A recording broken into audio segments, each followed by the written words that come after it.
Donc, moi-même et mon ami Karel allons aborder ce soir un domaine qui est celui de la frontière des connaissances et qui est un domaine qui, au regard du cursus, de son cursus que j'ai découvert ce soir, aurait certainement passionné Tchekanta Diop, pas seulement au niveau de la science elle-même que je vais développer et que Karel aussi va développer, mais aussi au niveau des applications que ça aurait pu avoir pour le continent africain et les autres continents, du fait que les applications elles-mêmes ont déjà été effectuées et que malheureusement très peu de gens véritablement en ont connaissance.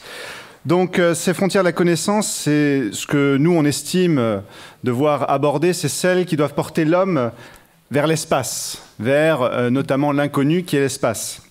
Alors beaucoup d'entre nous ont été souvent victimes, disons, de certaines réflexions du fait que M. Cheminade ou Solidarité et Progrès ont souvent trop la tête dans les étoiles. Et moi, ce que je voudrais amener aujourd'hui, ce soir, c'est l'idée que d'avoir la tête dans les étoiles, c'est souvent beaucoup plus nécessaire pour garder les pieds sur terre et que, en ce qui concerne nos préoccupations présentes et je dirais futures, soi-disant nos vraies préoccupations sur Terre, il ne faut pas aller dans les étoiles parce que c'est justement nier la réalité sur le terrain. Et pour donner un sens aussi, Karel, lui, donnera plus le sens que des fois, il faut garder la tête sous l'eau et la maintenir pour avoir les pieds sur Terre et mieux déterminer notre avenir. Mais ça, je le laisserai argumenter de son côté. Moi, je vais rester, disons, à affleurer l'océan et aller plutôt vers le ciel et les étoiles. Donc de quoi aujourd'hui devons-nous parler quand on veut garder les pieds sur terre? Parler de quelque chose de dur, disons physiquement, psychologiquement, de réel. Aujourd'hui, on devrait parler de cela. Donc c'est le titre de ma présentation, c'est les ouragans de l'espace et les ouragans. Parce qu'on a vu notamment dans l'actualité aujourd'hui quelque chose de fort à ce niveau-là, les catastrophes à Saint-Martin, Saint-Barthélemy, à Porto Rico aujourd'hui. Donc là, on a quelque chose de réellement dur et il faut parler de ça. Moi, j'ai envie de vous dire, aujourd'hui, les politiques, les journalistes, les scientifiques, malheureusement, certains des scientifiques que l'on entend à la radio, à la télévision, quand ils vous parlent des ouragans, des catastrophes naturelles, des drames imprévisibles, des drames climatiques dus au surdéveloppement de l'espèce humaine, à sa négligence du fait de son développement. Quand on vous parle de ça, moi j'ai envie de vous dire, voilà, ça, vous faites face à une hypocrisie gigantesque, ou alors, si ce n'est pas une hypocrisie, à une incompétence qui devient criminelle et meurtrière quand on la maintient, parce que derrière, en fait, ce n'est pas seulement que les hommes politiques ont une politique d'austérité qui... Ils n'anticipent pas sur la nécessité d'infrastructures, sur la nécessité des moyens pour venir en aide aux victimes des ouragans et autres catastrophes climatiques ou terrestres, mais qu'ils omettent complètement un facteur essentiel qui est celui de la créativité humaine. Et cette capacité, justement, par la créativité humaine, qu'a l'homme d'intervenir, pas seulement pour anticiper les conséquences, mais même d'intervenir sur les causes. Et je ne parle pas de la créativité dans les terres, mais vraiment celle qui donne à l'homme cette capacité d'intervenir sur le terrain et qu'aujourd'hui on omet complètement. Et notamment par l'insouciance des politiques aujourd'hui et l'omission dont ils font preuve pour aller véritablement investiguer ou s'intéresser, ne serait-ce que s'intéresser à des sciences, à des recherches qui ont été déjà faites et qui révolutionneraient aujourd'hui le domaine d'une science qui est celle du climat dont je vais parler, mais d'autres sciences. Alors j'expliquerai mes propos en abordant une science en devenir qui pourrait totalement changer notre notion du climat. Et c'est cette science qui, en fait, est celle des principes sous-jacents à la formation des nuages et de la couche nuageuse, donc chose quand même importante quand on parle du temps et du climat, et qui est liée particulièrement à des phénomènes d'activité solaire, mais même à des phénomènes d'activité galactique, enfin, en tout cas au sein de notre galaxie, et même au-delà. Donc là, elle part de l'idée que les nuages et la création, la formation des nuages seraient liés à ce qu'on appelle une augmentation de l'électricité ou de l'activité électrique dans l'atmosphère, dans la haute atmosphère et la basse atmosphère, et que cet accroissement d'électricité pourrait être lié à ce qu'on appelle des bombardements de rayonnement cosmique. Alors rien à voir avec quelque chose de mystique, ce sont des faits avérés scientifiquement depuis plus d'un siècle, au moins un siècle on les mesure. Les rayonnements cosmiques, ce sont des pluies de particules dont vous êtes tous les jours victimes, mais vous ne les voyez pas.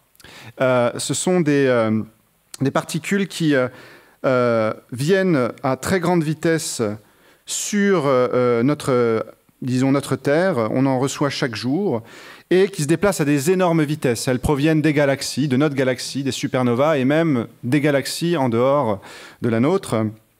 Et elles sont des particules chargées électriquement qui, en arrivant, d'une certaine manière, impactent l'atmosphère en labourant l'atmosphère et en laissant derrière elle. C'est une particule qui arrive, qui impacte d'autres particules et fait comme une douche par ruissellement, on va dire, de particules, et laboure l'atmosphère et laisse des traces derrière comme un sillon de particules ionisantes. Alors, ce qu'on appelle des ions, ce sont des particules chargées électriquement. Donc, un petit peu... parce que moi, quand j'étais petit... j'ai labouré des champs, et un petit peu de la même manière que quand vous labourez un champ, vous créez un sillon derrière vous, et vous savez, il y a quelque chose qui est le phénomène, vous avez des mouettes, des fois, qui arrivent et qui affleurent le long du sillon. C'est un phénomène, quand on l'a fait, c'est assez drôle. De la même manière, ces particules, ces rayonnements cosmiques, labourent l'atmosphère et laissent derrière elles un sillon d'ions, et créent en fait un phénomène qui a été étudié par deux scientifiques, qui sont, entre autres, notamment... celui-ci, Henry Svensmark, mais aussi Jasper Kirkby, deux scientifiques qui ont étudié le fait que ces ions, ces particules chargées positivement, provoquaient l'émergence de gouttelettes d'eau ou même d'aérosols, c'est-à-dire d'amoncellement de particules microscopiques qui favorisent tout simplement la formation et changent la caractéristique de la formation des nuages. Donc c'est quelque chose qui a été établi et qui a été, disons, est aujourd'hui à l'étude, fait l'objet d'expériences et a créé une énorme polémique, vous pouvez l'imaginer, sur la question du climat et du réchauffement climatique, puisque la formation nuageuse n'y est pas pour rien, dans parfois, en tout cas, la diminution des températures, dans certains cas, dans certains phénomènes climatiques. Mais il y a un autre phénomène aussi dont il faut tenir compte, c'est le soleil. Vous avez ce qu'on appelle les éruptions solaires. Il y en a eu une dernièrement assez puissante qui a eu lieu. Ces éruptions solaires sont des phénomènes à des échelles. Vous voyez, bon là vous avez une animation assez, elle est plus visible sur les petits écrans, assez importante. Mais cette animation-là, qui est quand même plus parlante, vous voyez, ça c'est la dernière, enfin c'est pas la dernière, c'est celle qui a eu lieu en 2012, du 12 au 15 juillet 2012. Et vous voyez, la Terre, elle est là. Donc ça vous donne une idée de l'échelle du phénomène, qui est énorme, et qui joue un rôle, en réalité, de parapluie électromagnétique des rayonnements cosmiques. Donc vous avez les rayonnements cosmiques, et vous avez ces phénomènes solaires qui, en fait, nous protègent, semble-t-il, de certains rayonnements cosmiques. Donc si on ne tient pas compte de ces phénomènes-là, il y a quelque chose déjà de biaisé dans notre approche du climat. Et vous voyez, là, on est dans le système solaire et dans la galaxie déjà. Voilà, là, je voulais vous montrer quelque chose qui fait l'objet d'expériences. Ce sont les résultats d'expériences montrant que après une éruption solaire, vous voyez le zéro ici, c'est le moment où vous aviez une éruption solaire qui a eu lieu, je ne sais pas quand d'ailleurs, et que 7 jours après, on constate en fait une diminution des rayonnements cosmiques sur la Terre, mais aussi un changement caractéristique des nuages, notamment le taux d'humidité, le taux de gouttelettes d'eau dans les nuages, le taux d'humidité dans l'atmosphère océanique, aussi la concentration des aérosols qui favorise la formation des nuages. Ça, c'est par exemple, c'est laquelle je crois que c'est celle-ci, ou c'est l'émissivité. Et donc d'autres caractéristiques qui montrent qu'à partir du moment où vous avez une éruption solaire, moins de rayonnement cosmique, donc moins de nuages. Donc ça, c'est une chose qui a été développée. Maintenant, ce que je voulais vous montrer ici, c'est quelque chose qui nous permet de voir les choses encore plus grands. C'est que le Soleil se balade dans notre galaxie, vous voyez, il fait le tour sur plusieurs millions d'années. Et en faisant le tour, il traverse des bras. Vous savez, des bras de la galaxie, c'est une spirale où vous avez des bras. Et dans les bras, vous avez plus d'étoiles, plus de supernovas, plus de phénomènes assez puissants. Et vous avez ici un graphe qui montre une certaine corrélation entre les différentes périodes glaciaires de la Terre sur les 500 derniers millions d'années. Hein. C'est-à-dire les 500 millions d'années, ce sont celles où on a vu apparaître la vie véritablement. Disons, la vie a existé avant, mais elle s'est développée. Et notamment la température, dans certains cas, avec une corrélation de l'augmentation des rayonnements cosmiques et le passage dans les bras spiraux du système solaire. Donc il y a une corrélation, c'est-à-dire que ce n'est pas quelque chose où on a établi véritablement tout de suite les causes et les effets, mais cette science-là est trop peu développée aujourd'hui et pourtant, elle donne un certain sens qu'on est dans un système qui fonctionne comme un tout et que notre petite vie sur Terre, notre existence dépend de ces phénomènes et qu'on a déjà des moyens réels de mesurer et de comprendre globalement comment les choses fonctionnent et qu'on est dans un environnement qui n'est pas seulement dû à... Enfin, en tout cas, on est dans un climat qui n'est pas seulement dû à l'activité humaine, même si l'activité humaine joue un rôle, peut jouer un rôle, mais là, on a quelque chose qui est plus global. Donc, je voulais en venir à cela pour revenir à cette question des ouragans. Je sais pas, un ouragan se forme par le fait sur des océans dont la surface est à 27 degrés ou plus de 27 degrés, c'est la surface d'un océan chaud, et vous avez une atmosphère qui monte, une aire chaude chargée de vapeur d'eau qui monte et qui va se refroidir dans la haute atmosphère et provoquer une condensation de l'eau formant des nuages et redescendre. Et vous avez un mouvement de haut en bas et qui, du fait de ce qu'on appelle la force de Coriolis, je ne vais pas aller dans les détails, mais fait qu'à un moment donné, ce mouvement vertical devient un mouvement vertical mais en tourbillon. Et là, vous avez une énorme énergie qui est en réalité l'énergie solaire, qui commence à se transformer en énergie, si vous voulez, de mouvement, la force des vents.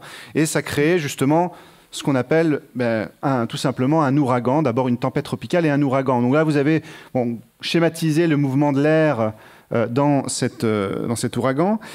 On a aujourd'hui, disons, établi que les cyclones pouvaient être moins puissants. Déjà, on sait qu'ils disparaissent quand l'eau de l'océan est plus froide. Vous voyez, sur des eaux froides, tout d'un coup, un cyclone ne se forme pas ou se défait. On a aussi établi la possibilité ou le fait que quand au niveau de la stratosphère, la température est plus importante que l'accoutumée, plus chaude, le cyclone est moins puissant ou même ne se forme pas. Et ça, c'est extrêmement important, puisque aujourd'hui, pour réchauffer, par exemple, cette haute atmosphère, il y aurait un principe qui a déjà été établi et hypothétisé, c'est de justement ioniser, comme je vous ai expliqué tout à l'heure, ioniser cette haute atmosphère qui permettrait de chauffer cette haute atmosphère. Alors, le phénomène, c'est tout simplement que si vous ionisez cette haute atmosphère, l'idée, c'est que vous créez de la condensation de l'eau, vous favorisez la condensation de l'eau. L'eau, sous forme de vapeur, quand elle se condense, en fait, elle libère l'énergie qu'elle avait accumulée pour être vapeur. Tout d'un coup, elle libère cette énergie sous forme de chaleur pour être une gouttelette d'eau. Donc, ça chauffe. Donc, aujourd'hui, on établirait l'idée d'une technologie de ionisation, c'est-à-dire de créer des charges électriques en haute atmosphère pour favoriser et faire en sorte d'imiter en fait ce que j'expliquais tout à l'heure avec les rayonnements cosmiques, ces entrées galactiques de rayonnements cosmiques, on peut les imiter par une technologie. Et je dis on pourrait, mais en fait on peut déjà, puisque c'est une technologie qui existe depuis les années 80 et qui est une technologie développée par un Russe dont je n'ose pas prononcer le nom parce que j'ai essayé 2 ou 3 fois tout à l'heure et je n'ai pas réussi. Donc je vous laisse le lire par vous-même. Mais ce professeur était en réalité un des dirigeants de la Société de protection météorologique de Moscou et qui, notamment au moment de la mort de Cheikh Anta Diop, je crois qu'il est mort en 84, 86, je ne sais plus, avait développé cette technologie qui est l'électrification locale atmosphérique terrestre, c'est-à-dire le système ELAT, qui est un système tout simple, véritable, pas compliqué, de structure permettant de créer une électrification de l'atmosphère en altitude et tout simplement d'imiter le phénomène des rayonnements cosmiques. Il faut voir que cette technologie, au moment de ce monsieur Popnienlik avait essayé de développer dans les années 80 cette technologie, mais l'Union soviétique s'est effondrée. Et ensuite, à travers le monde, il a voulu partager cette technologie. Et il a eu un écho, notamment auprès du Mexique. Et vous avez, il y a eu un programme, le programme universitaire d'enquête et de développement spatial de l'Université nationale autonome de Mexico, qui a repris en fait ces technologies et a développé ces technologies dans plusieurs sites du Mexique pour déjà en fait le tester pour augmenter les pluies dans certains endroits du Mexique ou les diminuer, mais surtout en réalité augmenter les précipitations. Il y a eu plusieurs tests qui ont été faits, concluant, parfois augmentant de plus de 50% le taux d'humidité dans l'air ou même les pluies. Donc cette technologie a été, disons, validée et à un moment donné, le Conseil scientifique national mexicain s'est vraiment intéressé à la chose et a établi un conseil scientifique officiel de scientifiques russes et mexicains, un comité indépendant pour valider la technologie et, disons, vraiment la mettre officiellement en place.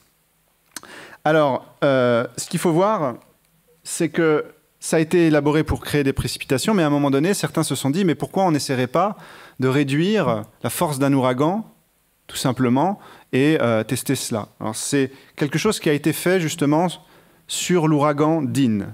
En 2007, vous voyez cet ouragan, ici, c'est sa trajectoire en 2007, qui, donc, il y a les trajectoires plus les points qui représentent la force de l'ouragan. Quand c'est blanc et bleu, c'est force 1. Et quand il est rouge, orange-rouge, il va vers la force 4 et 5. Donc là, je ne vais pas expliquer parce que j'imagine que vous en avez entendu parler dernièrement de ce que ça voulait dire. Et vous voyez que cet ouragan s'approche à un moment donné de la péninsule mexicaine. Et il a été... parce qu'en fait, ces technologies avaient été développées dans la péninsule de Yucatan. Et ce qui s'est passé, c'est qu'un accord a été conclu d'utiliser la technologie de ionisation sur cette péninsule au moment du passage de l'ouragan Dean. Et vous voyez ici, quand il est de force 4-5, le Yucatan, c'est là. Hein. Et vous voyez le phénomène tout de suite, juste après, l'ouragan passe à la force 1 et est totalement diminué. Alors, il faut voir que ça, c'est un ouragan, mais la technologie a été appliquée sur 14 ouragans, dont 9 ont été examinés par le conseil scientifique de façon indépendante. Et il y a quelque chose qui, là, disons, démontre une application réelle, d'une compréhension des principes qui viennent justement de notre observation de l'espace et notre compréhension de l'espace, directement sur des questions bien plus importantes, qui est celle de sauver des vies humaines et de prévenir les catastrophes dont on parlait au départ. Donc c'est quelque chose qui est mesurable et on pourrait notamment l'étudier de façon beaucoup plus détaillée, mais la question, c'est la volonté politique derrière. C'est les institutions scientifiques et malheureusement aussi, je dirais, les journalistes qui ne s'intéressent pas assez à ces questions-là, ou du moins ne sont pas poussés à le faire, pour pouvoir à un moment donné enseigner la population de l'existence de ces technologies et défendre les populations véritablement. Donc voilà, la science du climat ne peut pas faire abstraction de ça. Et donc, il y a véritablement la nécessité, clairement, d'une hauteur de vue, d'avoir la tête dans les étoiles, si je puis dire, pour pouvoir régler ce problème-là sérieusement et bien d'autres problèmes. Là, j'ai abordé uniquement celui-ci parce que c'est quelque chose qui est assez prégnant aujourd'hui. Et aujourd'hui, si on veut véritablement être sérieux, être responsable, il faut aller là. Donc, justement, bien au-delà de notre système solaire, mais je dirais avec la force de l'esprit et d'être curieux, véritablement, et de pousser aux frontières de la connaissance au maximum. Donc voilà ce que serait un homme politique sérieux. C'est un homme politique qui se préoccupe de ces questions-là. Donc, je dirais que on en a eu un au présidentiel. Maintenant, je vais laisser la place à Karel pour notamment redescendre et développer un autre domaine de la science qui est encore totalement inconnu. Merci.